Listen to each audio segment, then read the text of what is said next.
Dolores Aliz 1889 urtean Irunen jaio zen. Txikia zenean bere gurasoak ez zioten kasu handirik egiten. Ana izarragak zituelako eta emakumea zelako. Dolores Alizen anai unibertsitatera joaten utzi zieten, baina berari ez. Doloresek garai hartako emakume moduan musika ikasketak egin zituen eta etxeko andre izateko prestatu zuten. Bere kabuz ikasi zuen benetan gustoko zuena. Bere aita Jose Saliz margolari oso ospetsua zen, horregatik bere familiak dirua asko zuen, eta Irungo zelai gehienak beraianak ziren. Dolores denbora asko egoten zen zelaietan bere txakurrekin jolasten eta han bakar-bakarrik margotzen ikasi zuen. 16 urte zituenean, behin eta berriz eskatu ondoren, bere aita margolaritza klasak ematen hasi zitzaion, baina berari ez zitzaion asko gustatzen, ez zelako imaginatzen zuena. Hala ere, klasak jasotzen jarraitzen zuen bere etxean asko aspertzen zelako. Gau guztietan bere egunerokoan idaztaz gain sotora joaten zen eskulturak egitera eta denborarekin ondo ematen zitzaiola konturatu zen.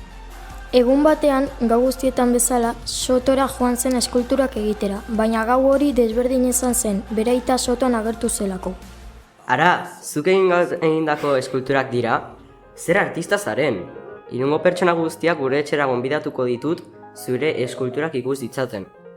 Dolores oso kontent jarri zen bere aitak esandakoarekin. Hurrengo egunean, bere aitak Irungo pertsona guztiak bildu zituen bere etxeko zelaietan Dolores eskulturak ezagutzeko. Kaixo Irungo biztanle guztioi. Gaur gure etxeko sotora gonbidatu zaituztez Dolores nire alabaren eskulturak ikustera. Jarraitu niri, mesedez. Irundarrak Jose Salizen atzetik joan ziren eta sotoraino jaitsi ziren. Bertaratutako jendeari ikusitako eskulturak asko gustatu zitzaizkien.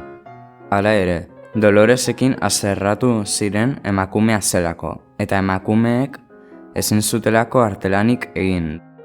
Dolores oso triste joan zen ohera.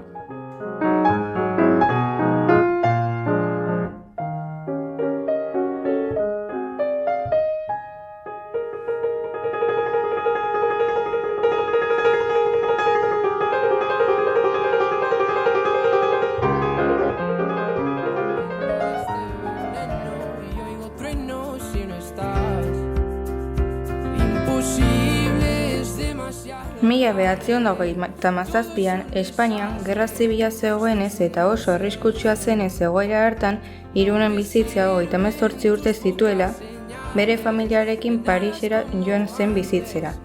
Parisen urte oso zailak pasa zituen, baina ez diruarengatik, bere familiaren faltagatik baizik.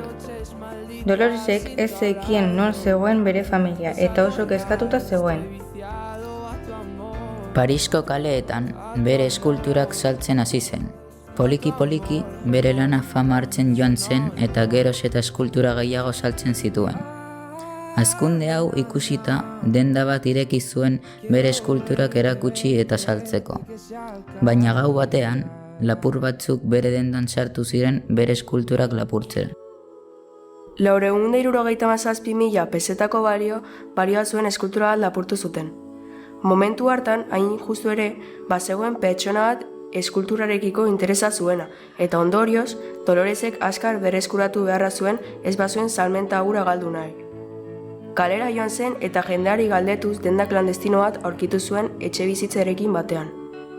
Bertara joan eta bere eskultura hantxe aurkitu zuen. Dendan sartu eta dendarietako batekin hitz egiten hasi zen. Nola aurkitu duzu nire eskultura? Bi gizonek saldu zidaten. Eskultura hau nik egin dut, nirea da. Nolakoak ziren gizon horiek? Bada oso altua zen eta beste oso baxua. Uste dut Markel eta Paulo izena zutela. Biek eleb eta begi marroiak zituzten. Eskerrik asko informazioaren gatik, agur.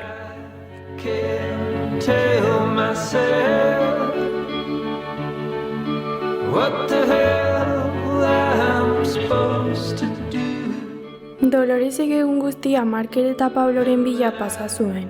Ez zitu lorkitzen ikusita udaletxera joan zen beraiei buruz zerbait ote zekiten galdetzera.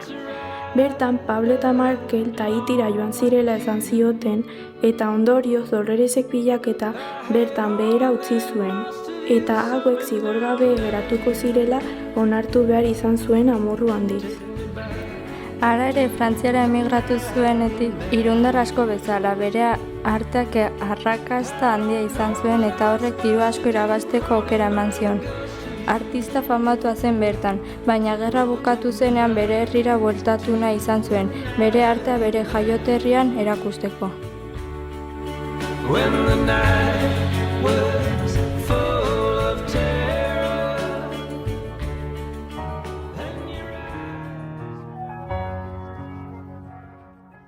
Irunera iritsi zirenean, bere etxea frankistez okupatu zutela konturatu ziren, eta hori ikusita Doloresek frankistei aurre egin zien.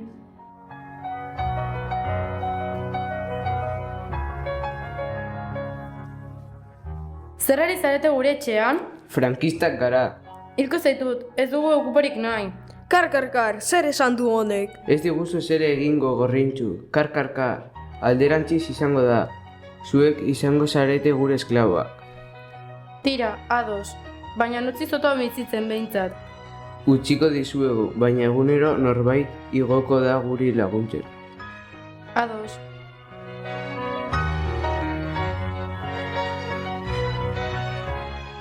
Azkenean, bere familiako zazpikideak sotoan bizi izan ziren denbora luzez. Hala ere, Dolores eta bere familia oso pozik bizi izan zen egoera zail horretan. Doloresek sotoko zati bat arte tailer bilakatu zuen eta han egiten zituen bere artelan guztiak.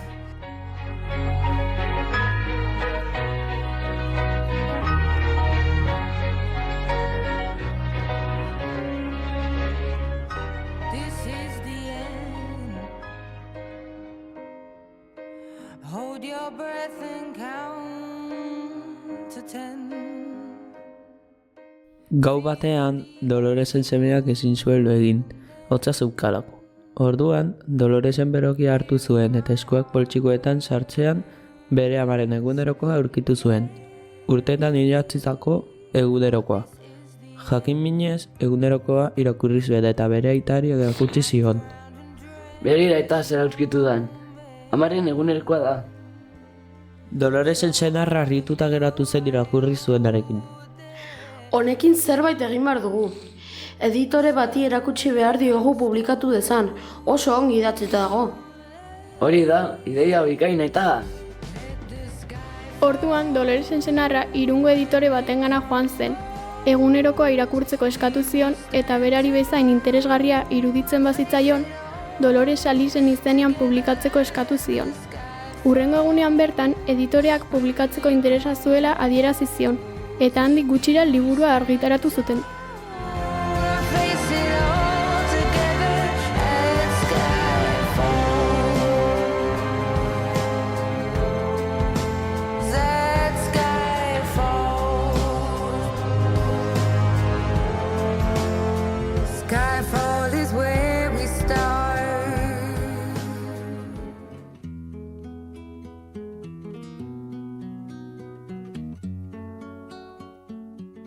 Liburua salgai atera zenean, Doloresek idatzi zuela ikusita. Hiriko emakume guztiek liburu erosi zuten eta emakumeen artean oso ezaguna egin zen. Dolores ez zekien oraindik esertxo ere. Egun batean, liburu denda baten ondotik pasatzenean, erakusleioa ikustera gerturatu zen, eta bat-batean bere izena liburu baten azalean ikusi zuen. Bere izena egile moduan agertzen zen. Dolores liburu dendan sartu zen informazio bila. Kaixo, liburu hau zer argitaletxek argitaratu du? Elkar argitaletxek argitaratu du. Orduan, Dolores argitaletxera joan zen. Iritsi zenean barrura sartu eta langile batengana hurbildu zen. Kaixo, liburu hau argitaratzera nor etorri zen jakin nahi nuke. Luis Rodríguez Galizeneko gizon bat etorri zen, liburu aurkitu zuela eta argitaratzea gustatuko litzaiokela esanez. Zergatik galdetzen duzu? Ni Dolores naizelako, eta Luis nire senarra da. Dolores etxera iritzi zenean senarrarik eskerrak eman zizkion, eta sorpresa bat zeukala esan zion. Bat-batean kazetariak sartu ziren Doloresen etxera eta galderak egiten hasi ziren. Ondorioz, Dolores oso famatu bilakatu zen. 80 urterekin katarata ebakuntza egin zioten, eta ikusmen handia galdu zuenez, Doloresek esmaltea utzi behar izan zuen, zehaztasun handia behar zuelako. Olibetidaz makina baten ondoan hasi zuen bere azken abentura artistiko, idazketa. Hil arte idazten egon zen, eta exilios liburu ezaguna argitaratu zuen.